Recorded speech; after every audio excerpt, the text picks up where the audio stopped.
Canal Multimedia.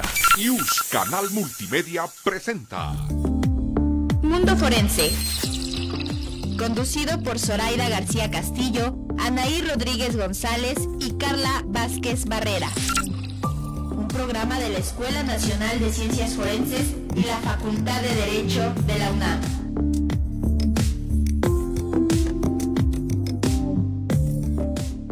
Muy buenos días, les habla Anaí Rodríguez González en su programa Mundo Forense. El día de hoy estamos transmitiendo desde la página de Facebook del canal Just Multimedia de la Facultad de Derecho de la UNAM. Queremos dar las gracias a la doctora Sonia Venegas Álvarez, directora de la Facultad de Derecho, a Eduardo Ramírez y al equipo de este programa que se encuentra en cabina por propiciar este espacio. Les recordamos que estamos en la plataforma de Canal Just Multimedia y que esto se retransmite por la página de Facebook de la Escuela Nacional de Ciencias Forenses de la UNAM, en donde nos pueden dejar sus preguntas y comentarios para la invitada del día de hoy. Bienvenidas y bienvenidos a la 15ª temporada de Mundo Forense. Hoy nos acompaña la doctora Verónica Montes de Oca Zavala para conversar sobre el tema violencias y malos tratos en personas mayores, el papel de las ciencias forenses. Me voy a permitir leer una breve semblanza de nuestra invitada. Es socióloga por la Facultad de Ciencias Políticas y Sociales de la UNAM, maestra en demografía y doctora en ciencias sociales con especialidad en población por el Centro de Estudios Demográficos, Urbanos y Ambientales del Colegio de México. Es investigadora titular C del Instituto de Investigaciones Sociales de la Universidad Nacional Autónoma de México desde hace 30 años, miembro del Sistema Nacional de Investigadoras e Investigadores Nivel 3. Desde el 2012 fue designada por la máxima autoridad universitaria, coordinadora del Seminario Universitario Interdisciplinario sobre Envejecimiento y Vejez, en donde desarrolla actividades académicas y culturales con más de 30 dependencias universitarias. Sus líneas de investigación versan sobre demografía y envejecimiento, sistema de protección social y cuidados, derechos humanos y políticas públicas, redes de apoyo social y migración. Es autora y coordinadora de varios libros y de un centenar de artículos y capítulos de ellos.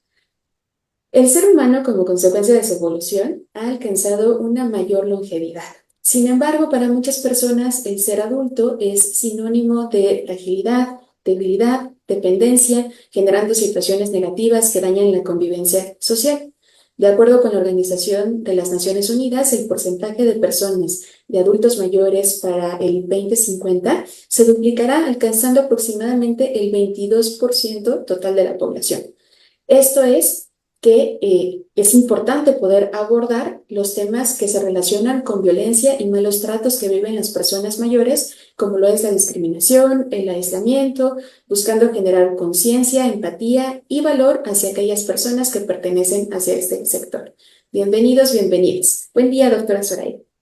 Hola, me da mucho gusto estar en el programa esta mañana.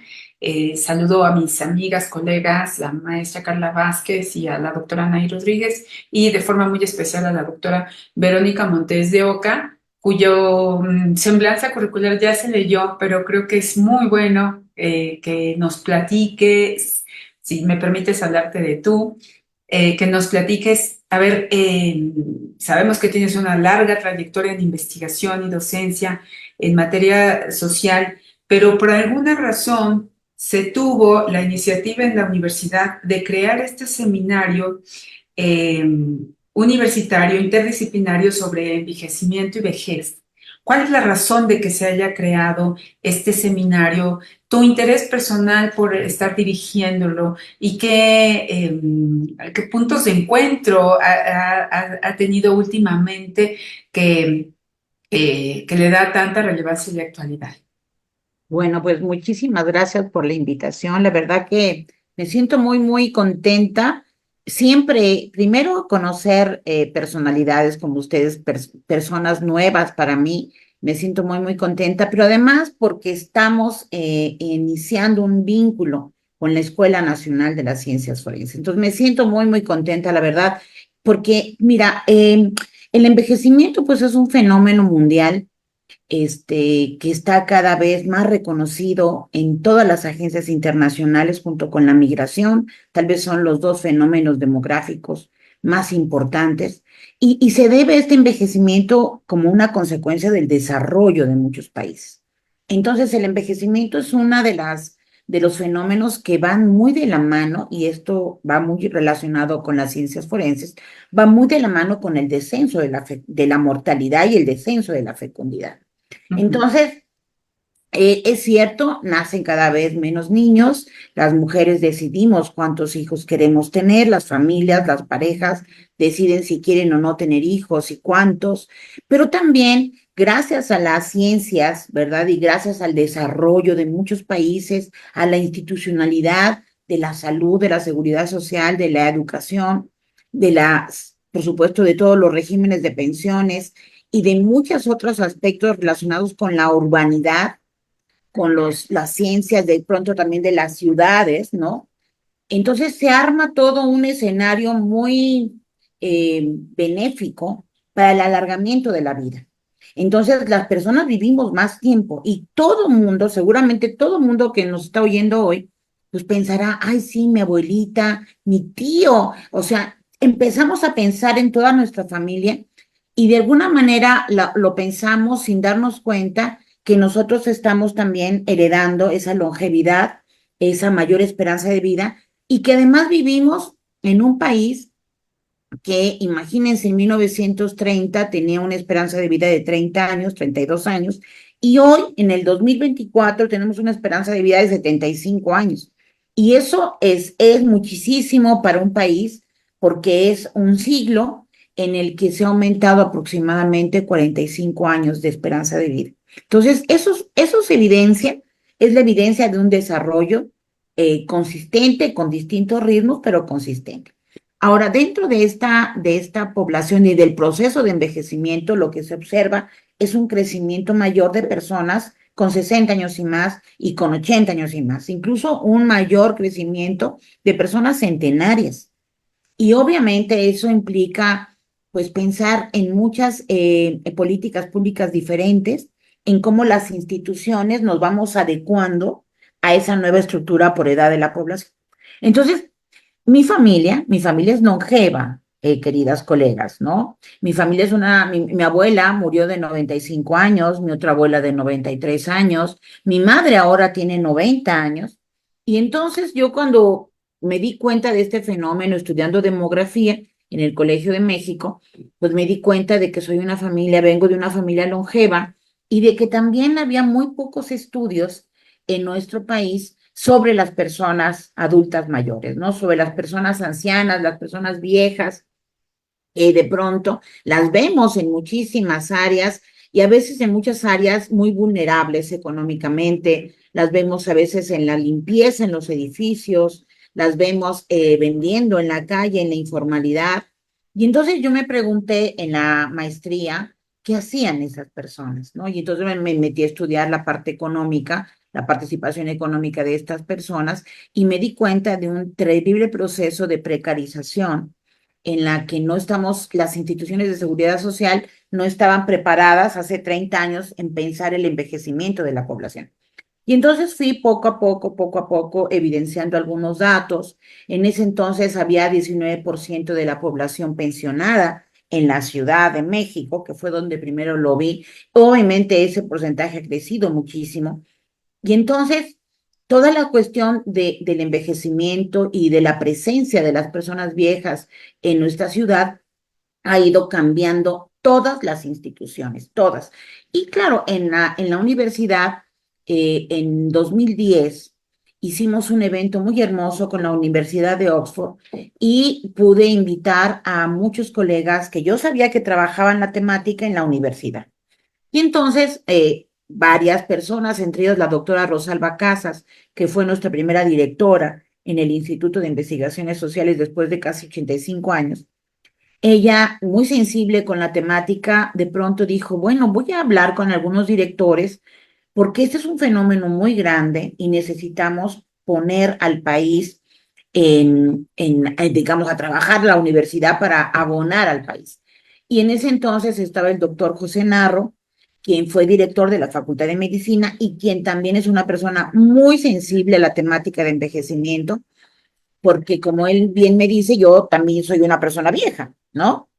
Pero no quiero que veas este seminario como una cosa meramente clínica, sino una cuestión demográfica interdisciplinaria. Y entonces los seminarios universitarios que tenemos en la universidad están comandados y están orientados con el apoyo desde la rectoría. Y desde ahí la idea principal es transversalizar muchas temáticas. Entonces, pues hemos transversalizado en 12 años la temática en más de 30 dependencias universitarias. Comenzamos con 9 y ahora tenemos contactos ya en 30 y espero que pronto ustedes puedan ser la 31ª dependencia. ¿Por qué? Pues porque junto con el envejecimiento de la población y junto con estos procesos de cambio que hay, pues también en nuestro país se viven distintas violencias en los últimos 20 años, en que hemos tenido, desgraciadamente, guerras internas, de pronto zonas de mucha violencia interna, y pues hay muchos fenómenos entre esas violencias. Uno muy importante es el feminicidio. El feminicidio es un fenómeno muy, muy fuerte, pero también, y yo como socióloga, pues hemos analizado todo el tema de las violencias de Estado, ¿no? Desde hace muchos años. Entonces, la mortalidad, que es un tema que analizamos en demografía, tiene un carácter distinto cuando lo vemos desde una perspectiva sociológico-política, digamos, ¿no?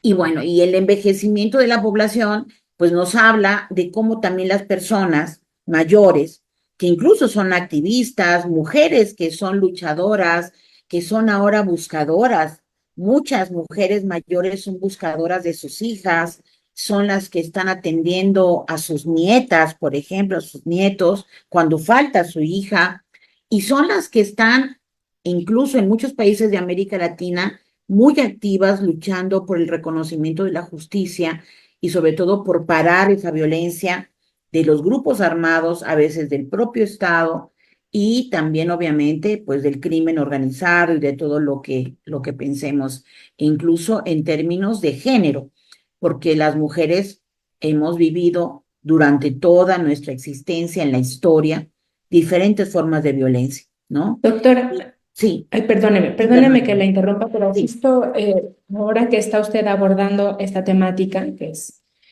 mm, o sea, me parece que contextualizada así como lo acaba de hacer desde esta visión interdisciplinaria, pues efectivamente, cada vez la población mayor, ¿no? De la tercera edad está Sí. creciendo en nuestro país y eso implica pues una transformación en todos los Sí. sentidos, no solamente institucional, sino también en las formas en que nos relacionamos, ¿no? En el tema que a nosotros, a nosotras nos ocupa acá en la escuela, que tiene que ver con cómo esas violencias impactan en diferentes poblaciones. A mí me gustaría preguntarle, ¿cómo es ser una persona de la tercera edad en México Mm. frente a las vulnerabilidades que existen, ¿no? O sea, la población en nuestro país se enfrenta a múltiples interseccionalidades, pero ¿cómo es ser una persona de la tercera edad, ¿no? Ah, Enfrentando justamente estas vulnerabilidades. bueno, pues primero, antes que nada, una persona adulta mayor, como ahora se le dice a nivel internacional,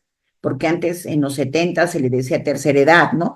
Pero ahora resulta que también hay cuarta edad, Anaí, y hay quinta edad.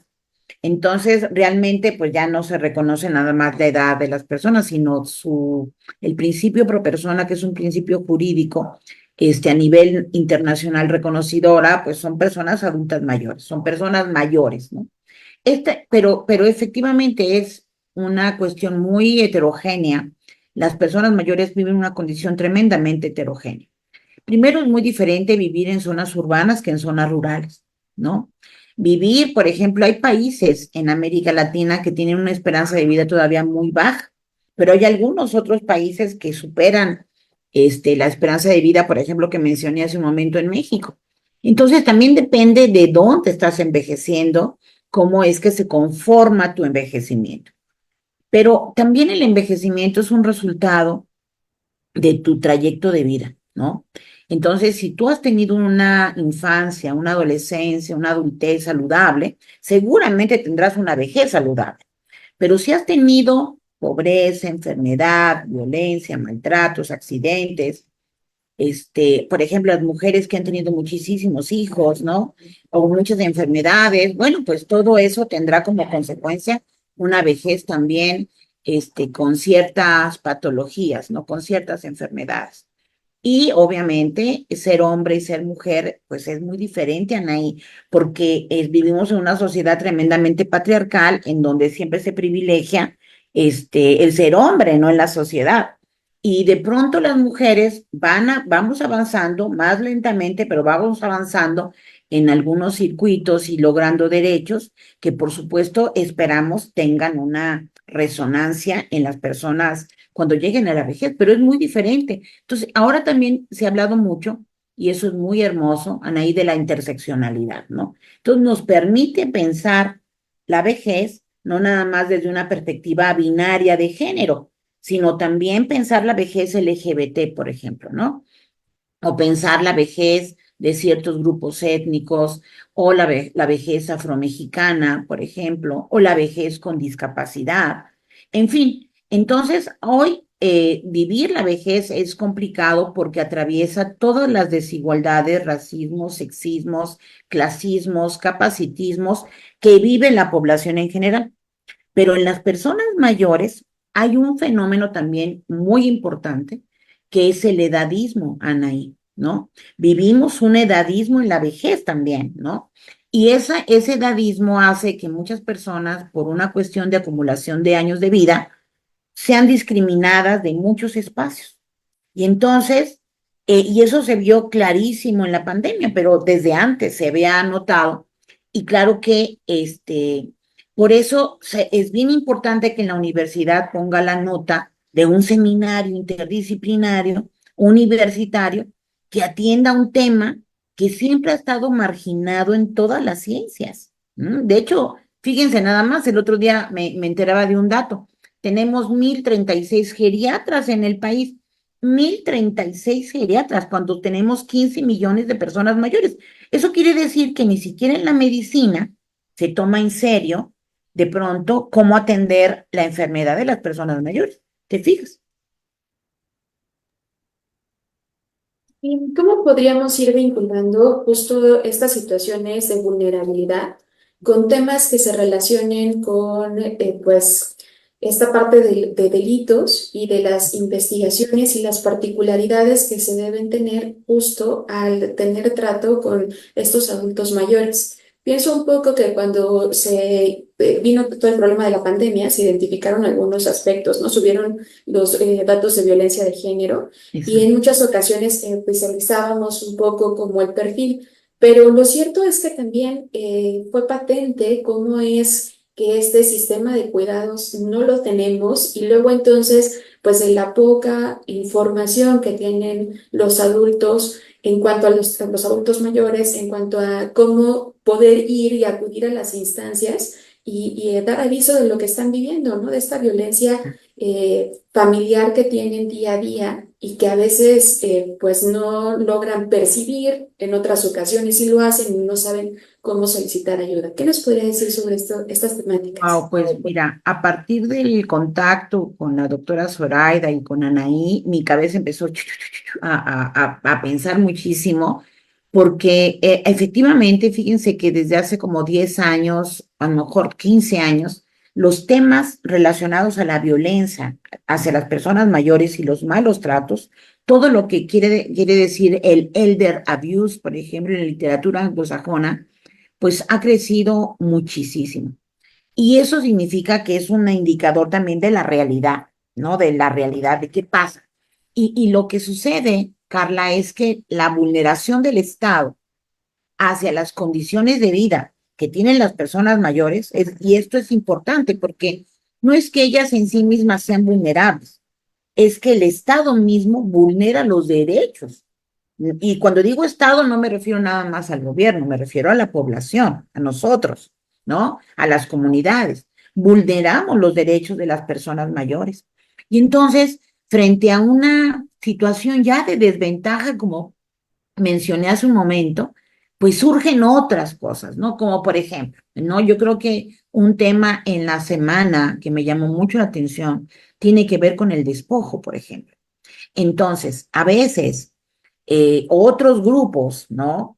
Despojan a las personas mayores de lo que han podido acumular para sobrevivir su vejez durante toda su vida, ¿sí? A veces son tienen alguna pequeña porción de tierra, a veces pudieron conseguirse una casa y lo que se ve la violencia en el despojo es impresionante. Y eso pensando en un maltrato, por ejemplo, patrimonial, pero a veces esa violencia llega a niveles muy, muy fuertes de homicidio, ¿sí? Esto que hemos visto también, y yo hace poco estuvimos trabajando, analizando un poco más a profundidad el caso, por ejemplo, de Ernestina Asensio, de esta mujer indígena que hace unos años, ¿verdad? Creo que fue 2017, sufrió una violencia brutal por parte del ejército, de unos soldados que pasaban por su comunidad, y ella vive pues una situación de violencia sexual brutal, pero no nada más la vive en ese momento, sino también después cuando va al hospital, ¿verdad? Y entonces el diagnóstico o la declaración, el acta de defunción, y ahí es donde interviene la parte forense, no dice nada de la violencia sexual que vivió, por ejemplo, ¿no? Porque no concebimos en nuestra mente que las personas mayores, las personas ancianas puedan vivir abuso sexual y sin embargo se vive, ¿no? Entonces, claro que aquí es donde se ve cómo empezamos a cruzar con la importancia de las ciencias forenses, la importancia de vincularlo con la justicia, ¿no? Que esperan muchas personas y sobre todo con esta cuestión de la verdad, ¿no? De cómo es que las personas fallecen. Y cómo se da todo este entramado, por ejemplo, para la violencia patrimonial. En el caso de la señora Asensio, no fue una violencia por una cuestión patrimonial, pero hay personas mayores que me han dicho, a mí es que una abogada me hizo firmar un documento. No, no, señora, jamás firme un documento, ¿no? Jamás hereden en vida, por ejemplo, ¿no? Que también es una cuestión, porque desgraciadamente la evidencia también sociodemográfica muestra que los hijos, las hijas, a veces la pareja son los principales agresores de una persona mayor y en especial en caso de las mujeres mayores, ¿no? Entonces, ¿cómo se da también toda esta trama de violencia que también psicológicamente se llega a efectuar, pero también pues, con la ambición de quedarse con una propiedad, ¿no? Entonces, hay muchos elementos ahí, por supuesto, que están vinculados con las ciencias forenses, con la perspectiva de género, por supuesto, que debe de existir desde la visión también de las ciencias forenses, pero también la perspectiva de edad, por ejemplo, ¿no?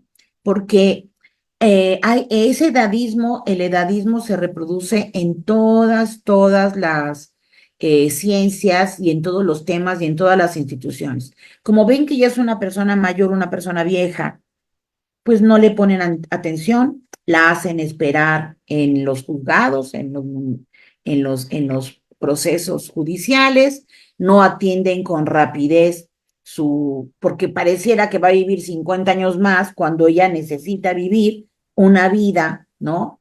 Inmediatamente bien con la elaboración de una situación judicial que la lleve a la justicia. Entonces, claro que hay muchísimos temas. Estaba yo leyendo lo de la violencia en el despojo de las viviendas de muchísima gente, ¿no?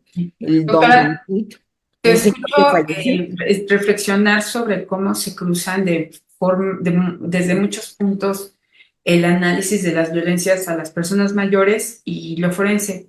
Y me quedo pensando, a ver, en materia forense, en la investigación, es muy necesario contar con protocolos y con Así es. guías de actuación que deben de regirse no solo por la evidencia y por la técnica actualizada y consensada, sino también por la aplicación de principios que miren hacia las diferentes vulnerabilidades. Una muy importante que se ha usado es la aplicación de la perspectiva de género, las infancias, eh, y conozco muy poco, o quizás no exista casi nada, respecto de protocolos para la investigación de violencias respecto de personas mayores, respecto de adultos mayores.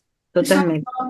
No, me deja pensando porque sí, se trabaja, por supuesto, incluso hay protocolos para la investigación de ciertos delitos, el feminicidio, la desaparición de personas, y se habla de las vulnerabilidades, pero el énfasis en las personas mayores no se ha puesto precisamente. Y no sé por qué, fíjate, No, pues yo porque creo que revela, y tú dirás, es, revela que no es una población tradicionalmente importante, ¿no? es- Eh, Se piensa que a lo mejor no es un número significativo o no está trascendiendo o no la imaginamos que afectación pueda social. llegar a suceder esa violencia, porque es muy complicado, por ejemplo, la denuncia de las personas mayores de la Claro, violencia que pueden sufrir de sus hijos, de su yerno, de su pareja. claro. O Pero sea, sí, toda la razón. Pero la pregunta que yo te quiero hacer es, a eh, ver,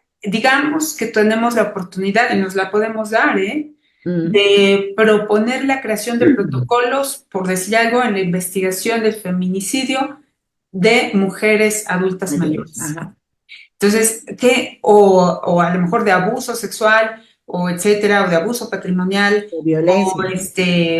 no, ¿qué ingredientes complementarios deberían de existir en una investigación? Eh, ¿Cómo, Mira, cómo lo bajaríamos a algo, a puntos concretos? fíjate que en realidad ya existen ¿Sí? los manuales y protocolos y guías. Por ejemplo, existen varios manuales contra el maltrato que ha generado la Organización Mundial de la Salud, porque primero hay que definir muy bien, ¿no? Si es violencia, si es maltrato, si es feminicidio, ¿no? Y luego determinar, definir muy bien ese fenómeno y luego, claro, los distintos tipos de maltrato que ya la Organización Mundial de la Salud también han establecido. Y luego, fíjate, los distintos espacios en donde se da la violencia, ¿no? Si es una violencia doméstica, si es una violencia hospitalaria, porque también ahí se da mucha violencia también. Y acá hay algo muy importante en instituciones de cuidados a largo plazo, por mencionármelos, ¿no? Y seguramente hay más. Entonces, ¿qué es lo que pasa? Que lo que estamos detectando aquí, y esto es muy importante lo que dice Zoraida, porque quiere decir que no aparece en el radar como efecto de esa misma invisibilización que tienen las personas mayores en las políticas públicas, que tienen en la seguridad social. O sea, no quiero utilizar la palabra desprecio, ese desdén que se tiene sobre esto, ¿no? Y yo he trabajado mucho durante muchos años de mi vida la perspectiva del curso de la vida, ¿no? Porque quiero que todo mundo entendamos que fuimos bebés, vivimos niñeces, vivimos adolescencias, adultez, y si lo más probable es que vivamos una vejez larga, ¿sí? De posiblemente 30 años, ¿no? 20, 30 años. Entonces, o sea, todos vamos por ahí y de alguna manera todas las políticas públicas, todos los tratamientos, tienen que abarcar todo el marco de la vida. Entonces, claro que en ese miedo que existe culturalmente, en ese desdén, pues no tomamos en cuenta, o es como una forma de discriminación también, ¿no? Pero a través de la omisión. No omitimos y no hablamos del tema. Y eso pues es reflejo propiamente de lo que mismo que vive la sociedad, ¿no? Pero ya existen. Fíjate que nosotros trabajamos hace muchos años en un protocolo de atención para cuando los médicos detectan violencia en los hospitales, por ejemplo, ¿no? Pero haz de cuenta como que también se quedan como en la literatura gris, no trascienden más, ¿no?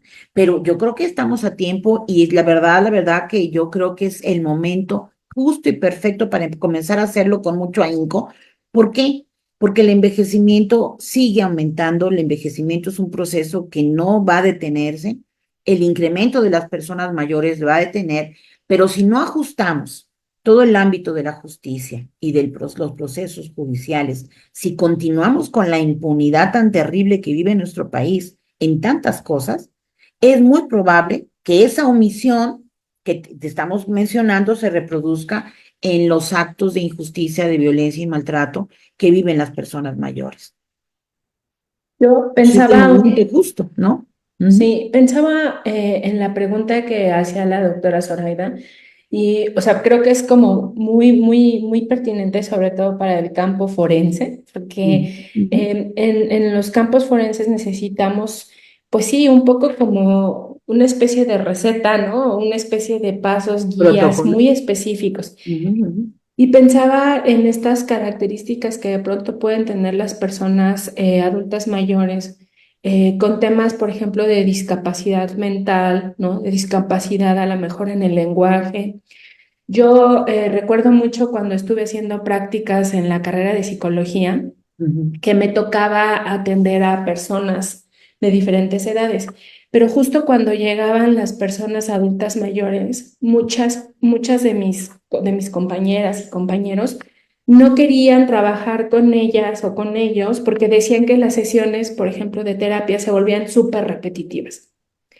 Y afortunadamente, en el centro de salud en donde yo hice la práctica, había dos personas geriatras, psiquiatras geriatras, tenían esa especialidad. Y entonces, por ejemplo, nos explicaban, es que el hecho de que sean como repetitivas es parte del proceso mismo de la narrativa que se está construyendo en ese momento de vida.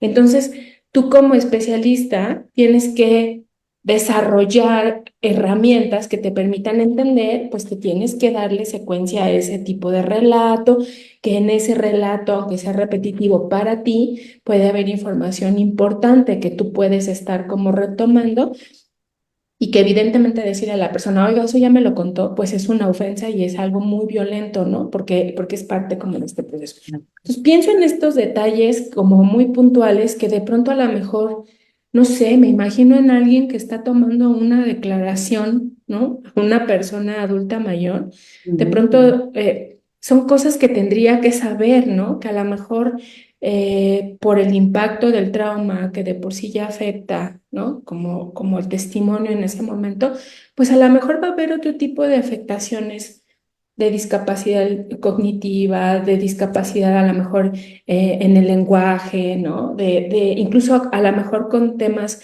de discapacidad visual, ¿no? De no poder como identificar, Y a lo mejor hasta auditiva. Exacto. Entonces, creo que ese tipo de circunstancias muy específicas, desde el punto de vista forense, al momento de recabar información y de hacer búsqueda, sería muy importante. Y por otro lado, yo, o sea, quisiera saber su opinión sobre eso y enlazarlo con algo que también me parece muy necesario y es todo el tema del tabú sobre ciertas cosas que pasan con las personas adultas mayores, ¿no? Ujú. No es posible que la familia lastime a quien es la cabeza de la familia.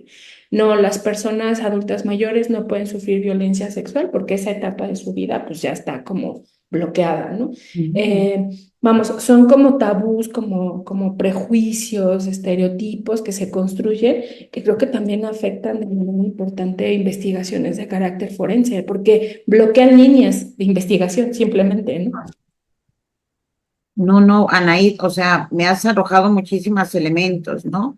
Y fíjate que es algo que de pronto aquí cruzamos con toda la cuestión de la discapacidad, ¿no? Todas las personas, independientemente de la edad que uno vaya acumulando en la vida, sino los tipos de eventos que uno ha vivido, ¿no? Te hacen que tú tengas ciertas discapacidades, ¿no?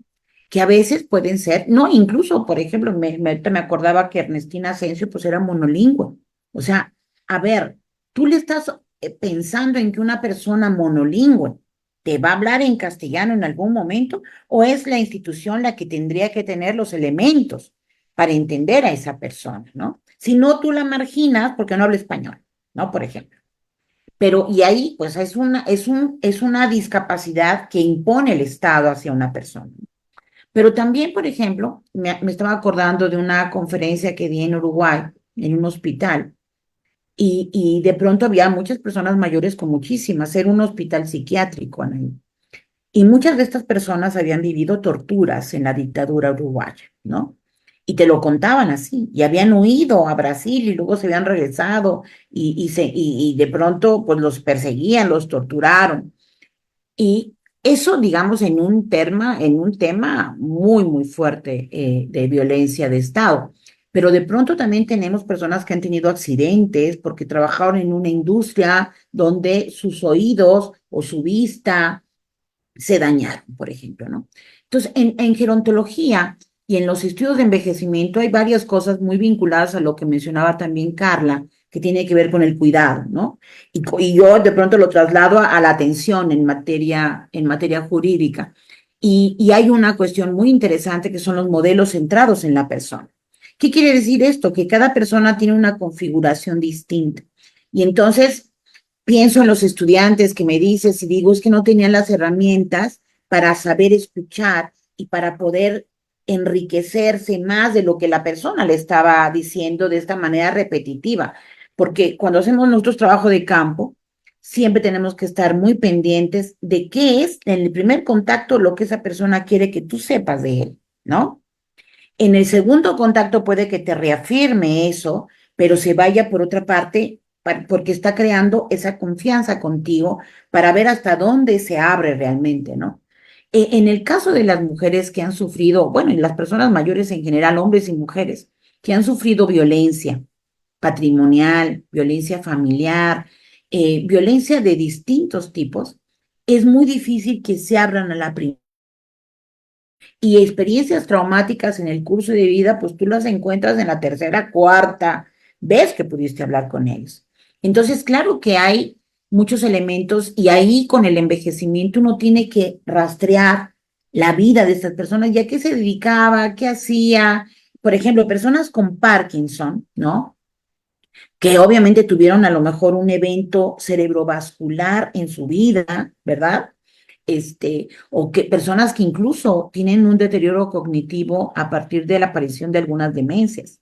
Entonces, también ver cómo se articula todo eso, ver qué apoyos tiene la persona. El otro día hablando con algunos notarios, pues ellos eso decían, que a veces había que ver en el radar quiénes están dentro de cercanos a la persona mayor y vincularse también con ellos de alguna manera para conocer a la persona, ¿no?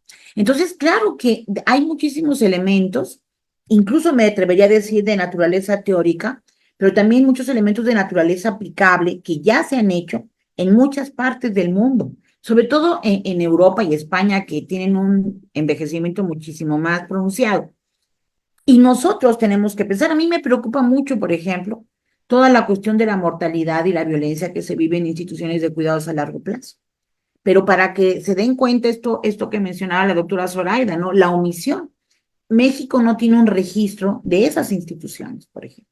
No sabemos dónde están, no sabemos cuántas son, o sea, no sabemos cuántas personas mayores llegan ahí, no sabemos si todas van realmente con su consentimiento informado. O sea, hay un tema, es un tema que si no lo hacemos, si no lo empezamos a ver ahora, con toda la crudeza que a veces puede parecer, nos va a saltar a la cara muchísimas injusticias en el futuro muy cercano.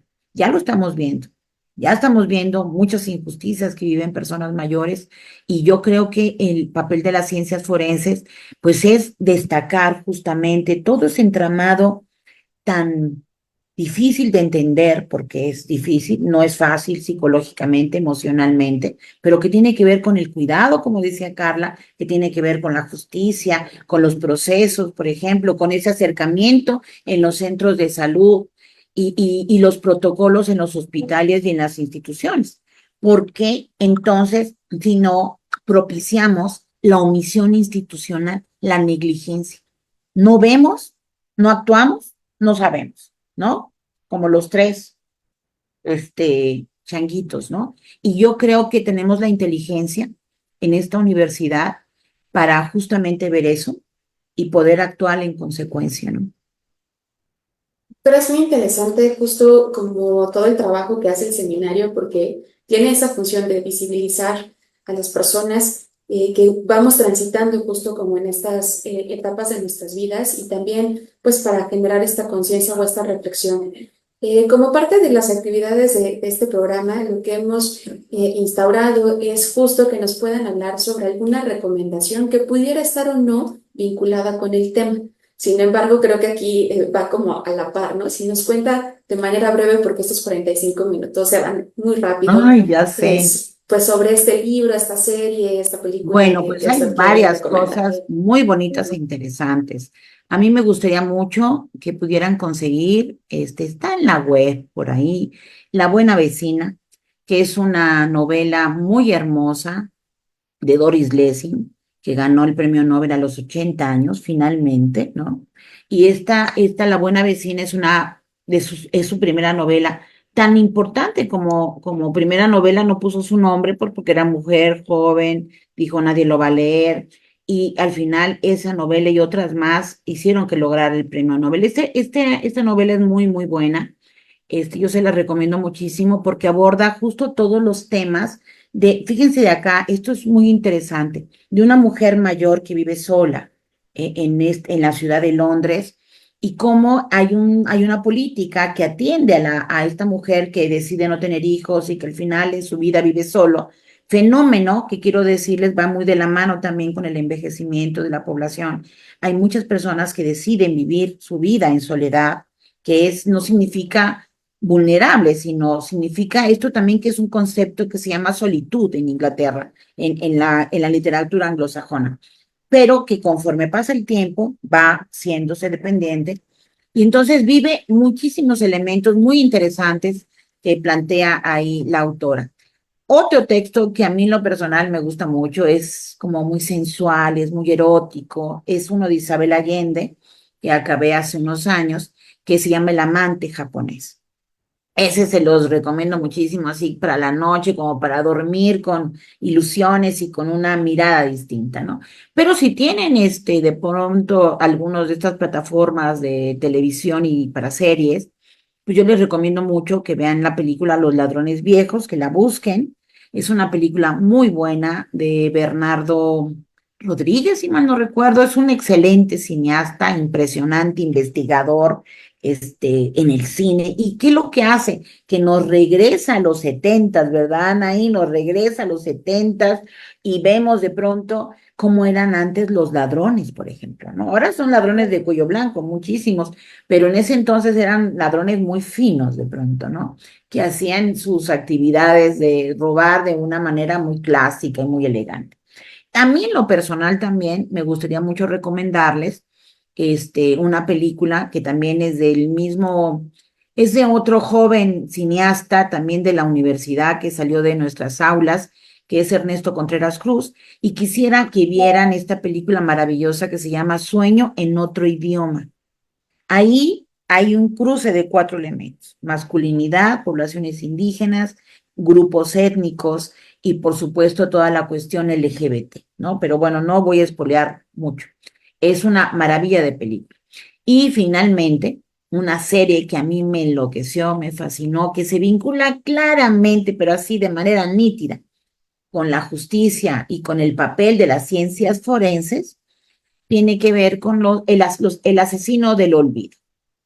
Ajá, que es una maravilla de serie, son 8 o 10 capítulos, es una adaptación muy hermosa que hace el hermano de Ernesto Contreras Cruz y que él dirige y produce con otras personas, pero es una novela turca muy interesante, adaptada de manera perfecta, diría yo, al contexto mexicano.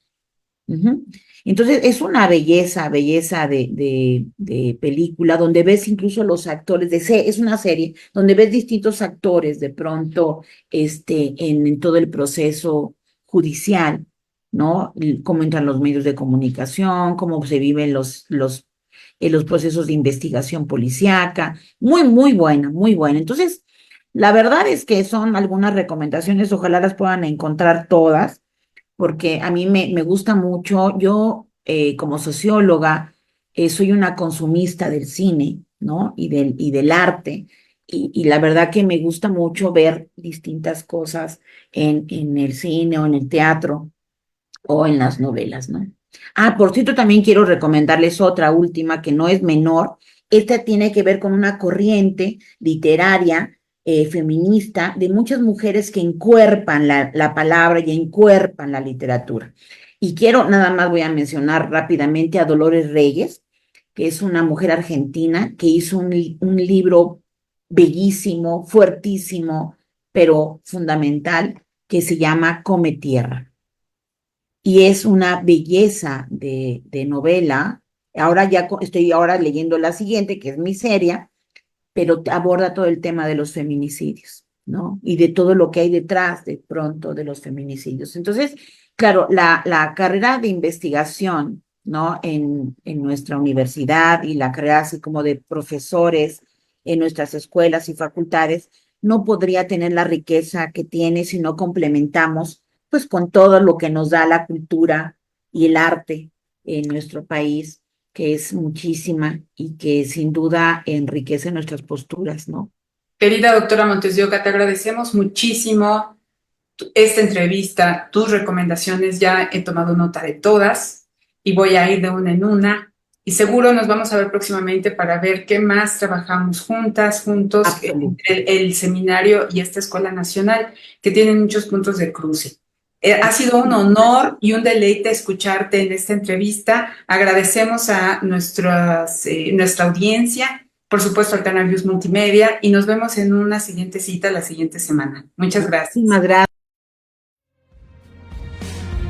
La Facultad de Derecho agradece a quienes realizaron este programa, conductores, invitados y productores, quienes participan de manera honoraria. En News, Canal Multimedia.